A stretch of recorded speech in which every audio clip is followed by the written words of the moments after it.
In a dramatic and legally explosive move, United States Attorney General Pam Bondi announced that the Department of Justice is initiating formal proceedings to seize billions of dollars in frozen Russian central bank assets held in American financial institutions.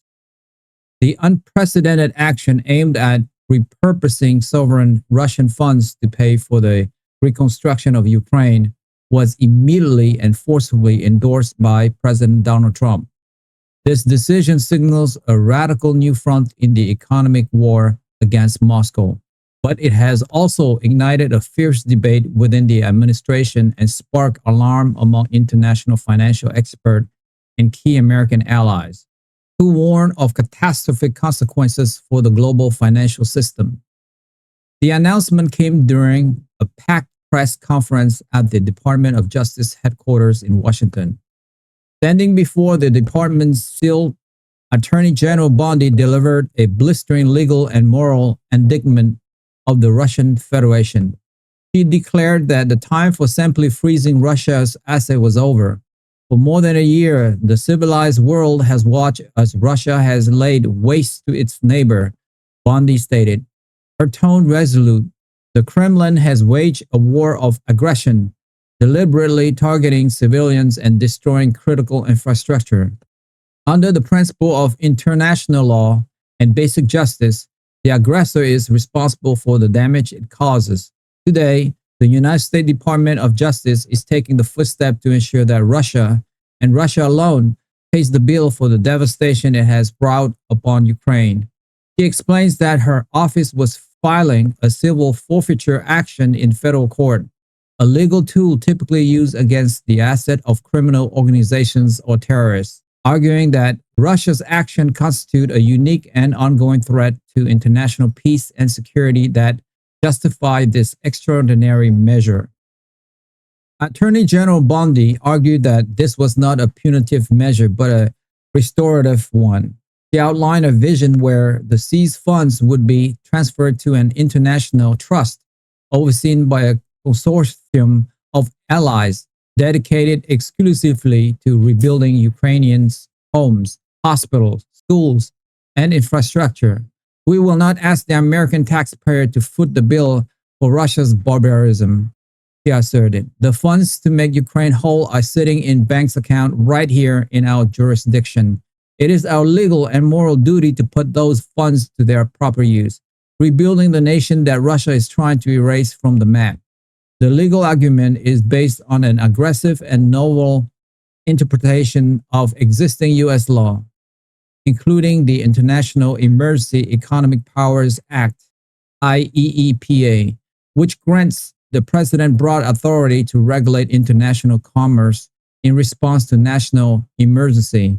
Bondi's DOJ contend that the scale of Russian aggression creates a situation so extreme that it allows for the outright seizure of sovereign assets, not just their immobilization. Within minutes of her announcement, President Donald Trump lent his full and unequivocal support. In a characteristically direct message post on his preferred social media platform, the president wrote, Attorney General Pam Bondi is doing what should have been done a long time ago. It's just common sense. Russia destroyed Ukraine, so Russia has to pay to fix it. We are putting America first and justice first. They will not get away with it. Later, speaking to reporters on the White House lawn before boarding Marine One, President Trump doubled down. Pam is a fantastic attorney general, a tough person, and she's doing the right thing, he said. It's very simple. They broke it, they buy it. We're not sending endless checks from the American people. We're going to use the money of the people who caused the problem. It's called accountability. The official White House position, articulated in a formal statement, framed the move as a cornerstone of the administration's new approach to the conflict. The statement emphasized that this was not a military escalation, but a financial one, consistent with the president's goal of ending the war without risking Americans' lives.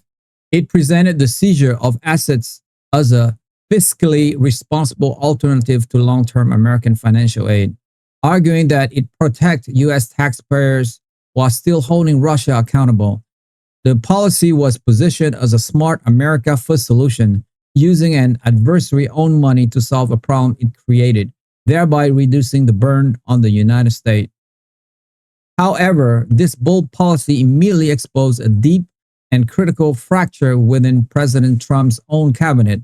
The loudest alarm bells were rung by Secretary of the Treasury, Scott Bessent. In an emergency memo that was quickly leaked to the press, Secretary Bessent warned the president in the starkest possible terms of the potential for severe economic blowback. He argued that the unilateral seizure of a sovereign nation's central bank reserve would shatter the foundation of trust upon which the entire global financial system is built.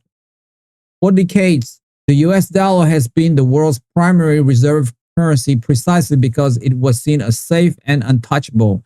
Foreign governments, Bessent explained, hold trillions of dollars in US Treasury bonds and other assets because they believe their money is secure. If the United States demonstrates that it is willing to seize these funds for political reasons, Bessent warned it could trigger a global financial panic. Nations like China, Saudi Arabia, and others might rapidly begin to divest their holding of US dollar and bonds, fearing their own assets could be next if they fall out of favor with Washington. Such a sell-off, he argued, would cause US interest rates to skyrocket, potentially crashing the American stocks market and triggering a deep recession. We risk sacrificing the long-term dominance of the US dollar for a short-term gain, Bessent reportedly wrote. The consequences could be an economic self-inflicted wound of historic proportion. His position was strongly supported by Secretary of Commerce Howard Lutnick, who warned of a devastating loss of confidence among international investors that could chill foreign investment in the United States for a generation. The move also sent shockwave through the international community. European allies were reportedly caught completely off guard and expressed deep consternation. The vast majority of Russia's frozen assets, estimated to be over $300 billion, are held in European Union countries, particularly in Belgium. European leaders have been cautiously debating the legality of using the interest generated by these assets to help Ukraine, but have shied away from touching the principle, fearing the very financial instability that Secretary Bessent described. Bondi's unilateral action was seen in Brussels, Paris, and Berlin as a reckless move that preempted a coordinated G7 strategy. An unnamed senior EU official told a major news outlet, "This American action undermines our collective approach. It creates a legal and financial minefield. We are deeply concerned about the potential for financial market instability and for Russian retaliation against European assets." Legal experts in the United States and abroad also cast serious doubt on the legitimacy of the seizure.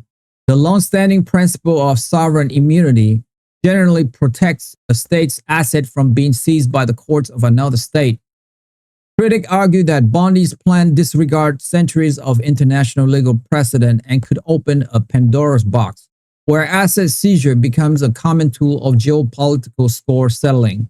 They warned that Russia would almost certainly retaliate by seizing the billions of dollars in private Western assets still held in Russia. Despite the fierce opposition, the policy found enthusiastic supporters. The Ukrainian government was jubilant. President Zelensky's office issued a statement calling it a landmark decision for justice and a powerful blow against the aggressive state. The statement urged European nations to show the same courage and follow America's lead, arguing that the frozen Russian funds are the most logical and just source of financing for Ukraine's recovery. The move was also praised by a chorus of hawks in the US Congress, who saw it as a powerful non-military way to punish Russia. They argued that the fears of financial instability were exaggerated and that the moral imperative to make Russia pay for its war crimes outweighed the potential economic risk. Within the administration, the policy was cheered by officials who favor a more confrontational approach, seeing it as a way to cripple the Russian state financially for decades to come. Ultimately, President Trump's backing of Attorney General Bondi has set the stage for a monumental clash. It is a battle that pits the Justice Department's aggressive pursuit of accountability against the Treasury Department's grave warning of economic Armageddon. It alienates the United States from its closest European allies on a critical point of strategy and throws the future of the US dollar global supremacy into question. The decision is a quintessential example of the Trump administration's disruptive approach to foreign policy, a bold populist action that appeals to a sense of simple justice while simultaneously challenging the established norms of the international order and creating profound uncertainty for the global economy. The legal case will now proceed through the courts, but the political and economic fallout has already begun. Many of my listeners, like 70%, haven't subscribed to my YouTube channel. And so many of you don't even know that you haven't subscribed. And that is actually what makes the show going. It's almost like you're making a donation to the show. So that's why I ask again and again, because it enables us to grow and grow and grow. And we're going for the long haul here. And listen, if this is your first time listening to Sokhain Rich, you don't have to subscribe. You guys, your first ones on me. But if you have watched this show before, it's like you're a freeloader now. So all I would ask you is, if you have seen this show before and you like it, help me. Help my team here. Hit that subscribe and like button now. And we will continue to build this show for you. That I swear. Thank you to all of you guys who have subscribed. It means a lot to me. Thank you so much. That's all for me for today. I will see you soon. Bye for now.